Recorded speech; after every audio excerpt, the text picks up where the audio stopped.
Your kid broke something 2 weeks ago. You're only finding out now from a stain that's been quietly getting worse under the rug. They didn't tell you the day it happened. They did the math on what telling you would cost and hiding won. That's not a sneaky kid. That's a kid who ran a cost-benefit analysis on your reaction and lost faith in the outcome. And once a kid decides hiding is safer than asking, that decision doesn't stay contained to stains under rugs. It spreads to grades, to friendships, to the stuff that actually matters. Here are 8 reasons kids stop asking for help and quietly switch to hiding everything instead, and how to become the kind of parent they still bring the bad news to. Number 1. The I told you so. Your kid ignores your advice. It goes wrong exactly like you warned, and instead of helping first, you lead with the victory lap. See, this is why I said, before you've even asked if they're okay. You think you're reinforcing a lesson. What you're actually teaching them is that being right matters more to you than them being okay. Stanford research on parental responsiveness shows kids who are met with vindication instead of support during a mistake become significantly less likely to disclose future mistakes early when they're still small and fixable. The fix is brutal in its simplicity. Help first. Say the I told you so never, or say it days later, if at all, once the actual crisis has been handled and nobody needs rescuing anymore. Number 2, the overreaction to small confessions. Your kid admits something minor, lost a permission slip, forgot to feed the dog once, and you respond like they confessed to a felony. Big sigh, raised voice, a speech about responsibility that lasts longer than the actual problem. Here's what they learn. Small honesty gets a big punishment, so the next mistake, the bigger one, doesn't get mentioned at all. Harvard research on disclosure patterns found that the size of your reaction, not the size of the mistake, is what predicts whether kids keep telling you things. Match your response to the actual size of the problem every time, especially when it's tempting not to, because your kid is quietly cataloging every single mismatch for future reference. Number 3, the disappointed sigh. You don't yell, you just exhale, slowly in a way that somehow lands harder than yelling ever could. Your kid watches your shoulders drop and immediately regrets opening their mouth. You think you're being restrained.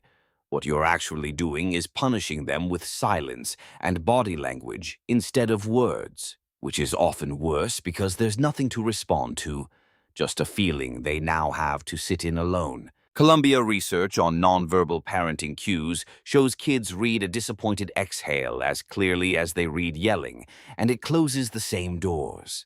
If you're disappointed, say it in a sentence they can actually respond to, not a sound they have to interpret, guess at, and privately assume is worse than it actually is. Number 4, the lecture trap. Your kid asks a simple question, and instead of an answer, they get a 10-minute detour into responsibility, planning ahead, and a story about your own childhood. Next time something actually goes wrong, they won't ask, because asking costs them 10 minutes of lecture whether they need one or not. Yale research on help-seeking behavior found that kids stop asking questions specifically when the emotional cost of asking outweighs the value of the answer. Answer the actual question first. Save the life lesson for later, or better, skip it entirely because the lesson they're actually learning is which questions are safe to bring you. Quick blinko favor before we keep going, because apparently 97% of you still haven't subscribed, and I'm starting to take it personally. If any of these 8 are hitting close to home, that button's right there waiting patiently, unlike your kid after mistake number 3. Already subscribed? You're doing great, unlike me trying to open this granola bar. Let's keep going, because the next one is the one that quietly teaches kids to just handle it themselves badly, alone. Number 5, you should already know this. Your kid asks something you assume they should already understand, And instead of just answering, you react with surprise or mild judgment first. Wait, you don't know that? You think you're just reacting honestly.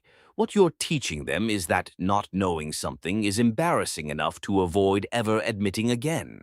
Northwestern research on academic help-seeking shows that kids who are shamed, even mildly, for not knowing something become significantly less likely to ask clarifying questions later, which quietly turns into bigger gaps nobody catches in time. There's no such thing as a stupid question when the alternative is silence and a much bigger problem later. Discovered far too late for a quick fix to still be an option. Number 6, being the unavailable rescuer. Your kid finally works up the nerve to ask for help and you're stressed, distracted, mid-crisis of your own, and you respond with a sharp, "not right now," that lands harder than you meant it to. Here's the problem. Kids don't have a backup slot for asking again later. The window closes and the problem gets handled alone, badly, or not at all. University of Washington research on help-seeking timing found that a single dismissive response at the moment of asking can suppress future requests for months, not because the kid is dramatic, but because the risk assessment updates instantly. If you truly can't help right now, say so specifically. "I can't right now, but come find me in 10 minutes."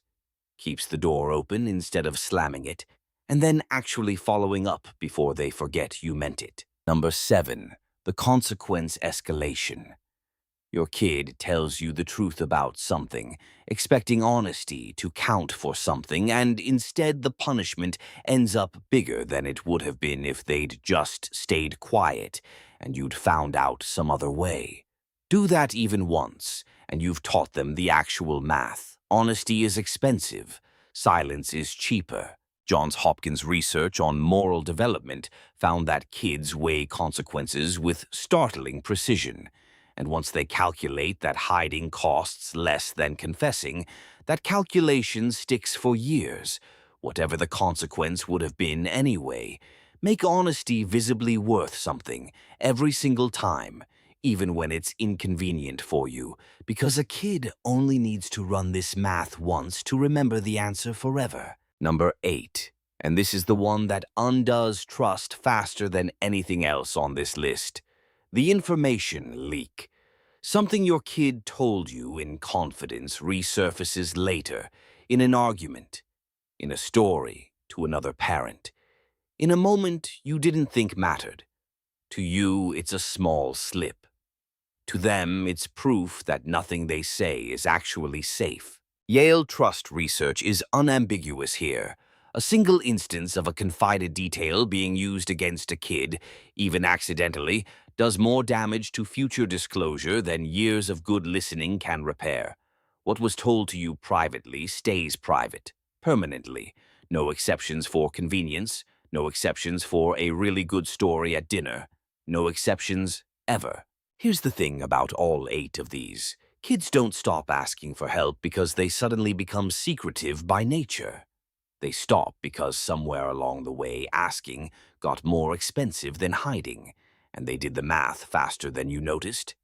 Every safe response you give teaches them the opposite lesson, that bringing you the truth, even the inconvenient kind, is still the cheaper option. You don't need to be endlessly patient or never frustrated. You just need your reaction to cost them less than their silence does, consistently, even on the days you're tired, and it would be so much easier to just react. Which one of these has quietly been happening in your house?